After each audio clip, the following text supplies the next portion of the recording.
Jammu Kashmir board of school education ने फयाज अहमद सिराज नामी एक ऑर्डरली यानी चपरासी को जबरी रिटायर किया और उस जबरी रिटायरमेंट का कारण ये बताया, फोर्सिबल रिटायरमेंट का कारण ये बताया गया कि 27 साल के बाद फयाज अहमद सिराज को इसलिए हमें रिटायर करना पड़ा क्योंकि पिछले 5-8 साल से इसका कंडक्ट ठीक नहीं था, ये बहुत सारी धांधलियों में मुलविस था, उसके चलते हमने इसको फोर्सिबल रिटायर कर दिया।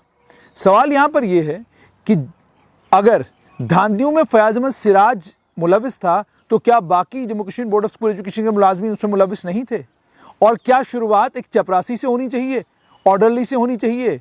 जिस रियासत में करप्शन की वबा इतनी ख़तरनाक है कि बड़े से बड़ा ब्यूरोक्रेट और छोटे से छोटा कर्मचारी किसी न किसी तरीके से किसी न किसी तरह के करप्शन में लिप्त है, और सिर्फ लिप्त ही नहीं है बल्कि उसके खिलाफ बाज़ाब्ता क्राइम ब्रांच में भी और एंटी करप्शन ब्यूरो में भी मामले दर्ज हैं, एफआईआर्स हैं, और उन एफआईआरों के ऊपर कई जगहों पर तफ्तीश हो रही है, तफ्तीशी सालों से ख़त्म नहीं हो रही, यानी इन्वेस्टिगेशन ख़त्म नहीं हो रही, और कई मामलों में बाज़ाब्ता मामले कोर्ट तक पहुँचे हैं और कोर्ट में या तो स्टे ऑर्डर है या सरकार वहाँ पर विल नहीं दिखाती इन केसों को लड़ने की ताकि इन लोगों के खिलाफ कानूनी कार्रवाई हो। अब Jammu Kashmir board of school education ने शुरुआत तो की है, बड़े सारे हलकों में लोग तालियां पीटना भी शुरू हो गए हैं कि जी कमाल हो गया, आपने कर दिया। मेरे साथ इस वक्त हैं वरिष्ठ वकील शेख शकील, करप्शन को लेकर ये भी लड़ाई लड़ रहे हैं। शकील साहब, आपका बहुत बहुत स्वागत। शुक्रिया जुनेद साहब। एक चपरासी से शुरुआत हुई है, कहा यह जा रहा है कि ये करप्शन के ऊपर आप एक लफ्ज़ का इस्तेमाल बार बार सुने, सर्जिकल स्ट्राइक है, तो सर्जिकल स्ट्राइक के बारे में क्या कहेंगे? जुनेद साहब, सबसे पहले तो मैं अक्सर कहता हूं कि जम्मू कश्मीर में हमेशा जो पानी है वो नीचे ही आया है। ठीक। और देखिए कितनी अच्छी शुरुआत की है, कितना अच्छा खाता खोला है बोर्ड ऑफ स्कूल एजुकेशन ने। एक आला ओहदे पे फाइज एक क्लास 4 एम्प्लॉय को जबरी रिटायर करते, और ये खासकर एक ऐसी रियासत में, एक ऐसी यूनियन टेरिटरी में जहां पे लाखों डिपार्टमेंटल इंक्वायरीज, हजारों रेगुलर डिपार्टमेंटल एक्शन जो विजिलेंस ने रिकमेंड किए हैं बड़े बड़े ऑफिसर्स के खिलाफ, उनमें कोई कार्रवाई नहीं हुई इससे कहते। जुनेद साहब, आप जानते हैं कि 17 एफआईआर लगी रोशनी की। जी बिल्कुल। और उसमें हमारे आईएएस और केएस ऑफिसर्स जो हैं उनके नाम सरफहरिस्त हैं। बिल्कुल। और इसके अलावा विजिलेंस में कितनी प्रीलिमिनरी वेरिफिकेशन 10-10 सालों से और क्राइम ब्रांच में चल रही हैं, और जिसका पर्दाफाश किया है हाई कोर्ट के एक डिवीजन बेंच ने, court of its own motion versus state. उसमें क्या स्ट्रिक्चर्स पास किए गए हैं विजिलेंस के खिलाफ और क्राइम ब्रांच की फंक्शनिंग और जीएडी की फंक्शनिंग के खिलाफ, इस सारे स्ट्रिक्चर्स के बावजूद भी अभी शुरुआत जो हुई है वो एक चपरासी से हुई है, और वो भी एलजी की वो भी एक नई डिस्पेंसेशन में 5 अगस्त के बाद वाले जम्मू कश्मीर में, और उस जम्मू कश्मीर में जिसे मुझसे और आपसे ये वादा है कि अब यहाँ पर करप्शन की वबा को पनपने नहीं दिया जाएगा, हर करप्ट आदमी के ऊपर सर्जिकल स्ट्राइक होगा। बिल्कुल। और मैं बार बार एक चीज कहता हूँ जुनेद साहब, कहते हैं कि Caesar's wife has to be above the needle of suspicion. मैं बार बार कहता हूं कि चीफ सेक्रेटरी सुब्रमण्यम साहब के जो बैकयार्ड है, सबसे पहले ये सफाई का काम अभियान जो है ये वहां से शुरू हो।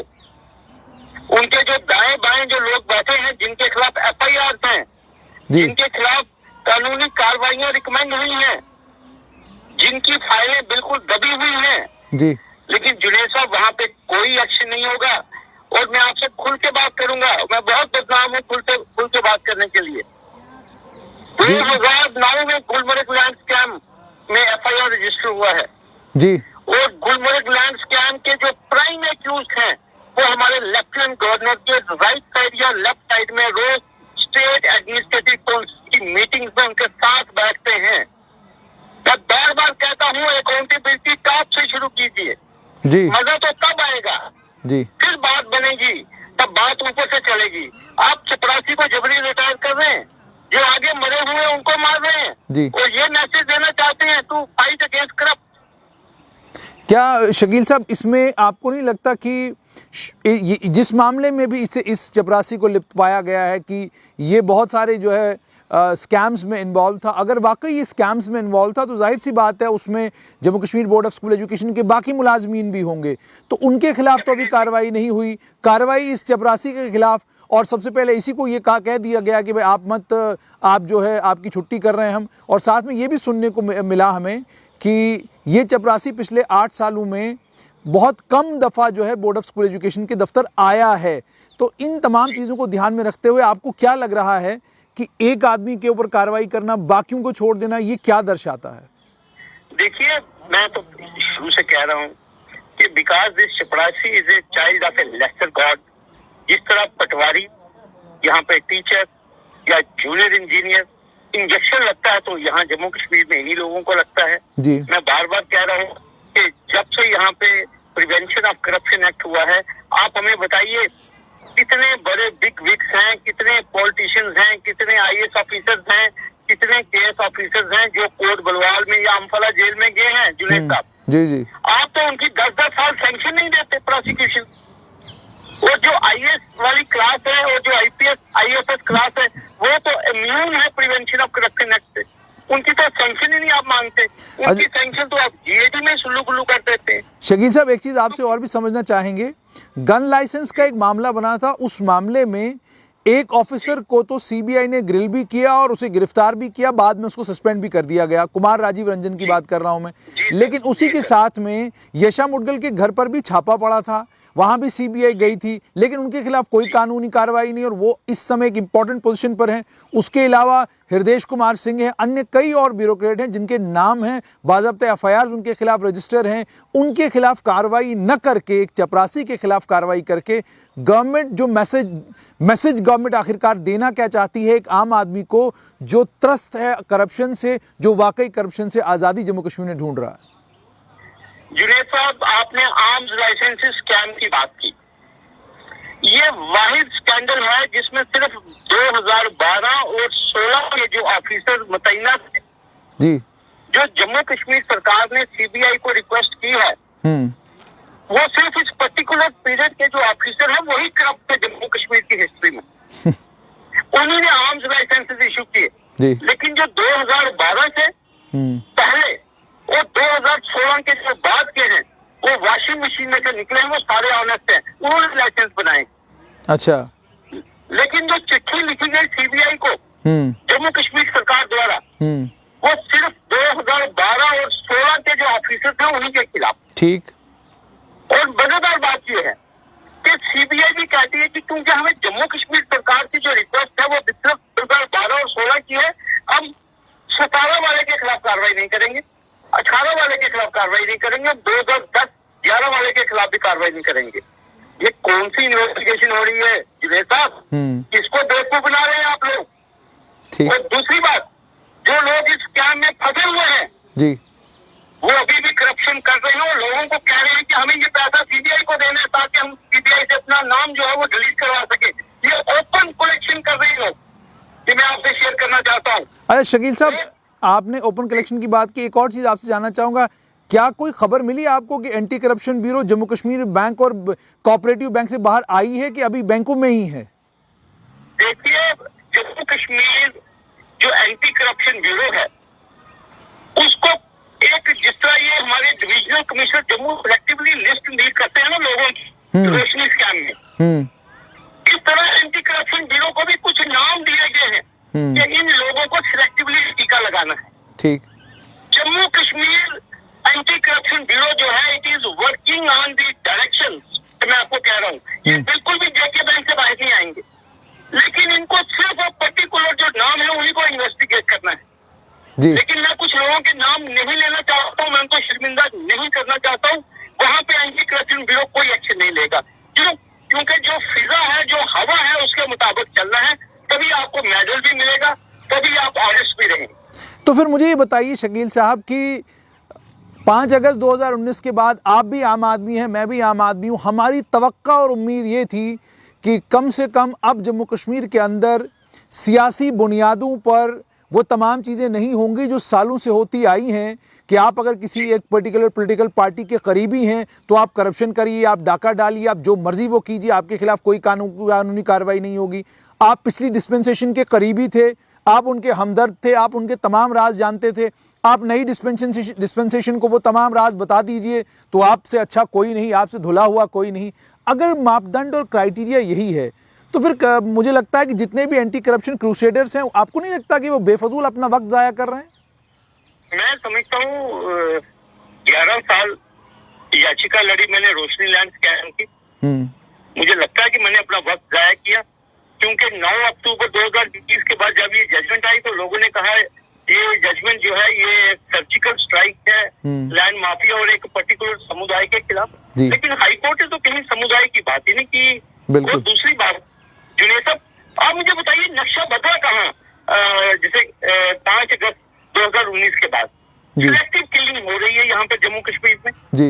आप देख लीजिए, पर्टिकुलरली चंद मखसूस जमातें हैं सियासी या समाजी जिन लोगों को टारगेट किए जा रहे हैं। लेकिन जो इनके अपने लोग हैं, लोग तो कहते हैं क्या जो इनकी वॉशिंग मशीन से गुजर जाए वो बिल्कुल पास साफ है जी। आप मुझे बताइए कि जम्मू शहर में आइडेंटिफाइड है वो लोग जिनके पास हजारों कनाल जमीन है जी, लेकिन उनके खिलाफ तो कोई एक्शन नहीं हो रहा है। आप देखिए कल शाम को भी सोशल मीडिया में एक नाम चल रहा है, सरकार क्यों खामोश है? हमारे डिविजनल कमिश्नर साहब क्यों खामोश है? क्यों नहीं कंफर्म कर रहे कि ये वही साहब है या कोई और है? जी जी। और दूसरी बात जी, क्या लैंड माफिया और लैंड ग्रैबिंग में सिर्फ एक ही समुदाय के नाम चलेंगे या एक ही पॉलिटिकल पार्टी के नाम चलेंगे? तो ये कौन सी फाइट अगेंस्ट करप्शन है मुझे बताइए जुनेद साहब। हमने तो ये सोचा था कि आपको बिल्कुल साफ शफाफ माहौल होगा, अब जो ब्यूरोक्रेट भी होंगे वो भी साफ शफाफ होंगे।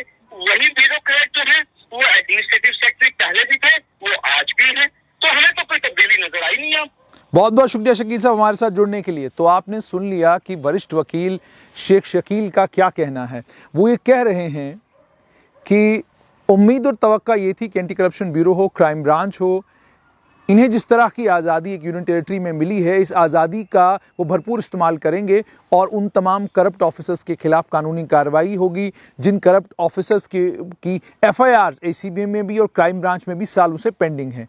मगर देखने को ये मिल रहा है कि एक चपरासी को फोर्सिबल रिटायरमेंट देकर, एक चपरासी को बाहर का रास्ता दिखाकर सरकार ने यह अंदेशा दे दिया है कि शुरुआत फिर से निचले स्तर से होगी, शुरुआत ऊपर से नहीं होगी। CBI हो, एंटी करप्शन ब्यूरो हो या क्राइम ब्रांच हो, मामला किसी के पास भी हो, अगर कार्रवाई छोटे मुलाजिम से शुरू होगी तो मैसेज ये जाएगा कि बली का बकरा अब भी छोटे मुलाजिम को बनना होगा।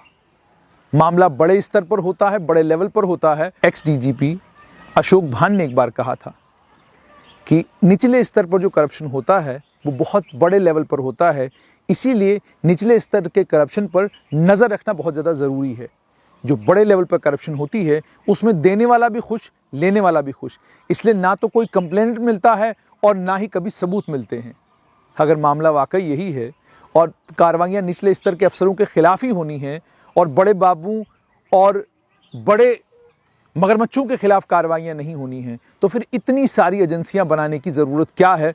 आप डिपार्टमेंटों में डिपार्टमेंटल विजिलेंस कमिटीज़ ऑलरेडी बनी हुई हैं, उन्हीं को और सक्षम कीजिए और छोटे छोटे मुलाजमों के खिलाफ कार्रवाइयाँ करते रहिए, उनको जबरी रिटायर करते रहिए। वाकई में जिनके घर उस एक मुलाजिम की वजह से चलते हैं उनके ऊपर कार्रवाइयाँ करते रहिए और जो बड़े घर हैं जिनके घरों में 4-4, 6-6 मुलाजिम हैं उन घरों के ऊपर कोई कार्रवाई मत कीजिएगा और यही मैसेज दीजिएगा कि जो फाइट अगेंस्ट करप्शन है, जो करप्शन के खिलाफ हमारी जंग है वो सिलेक्टिव है।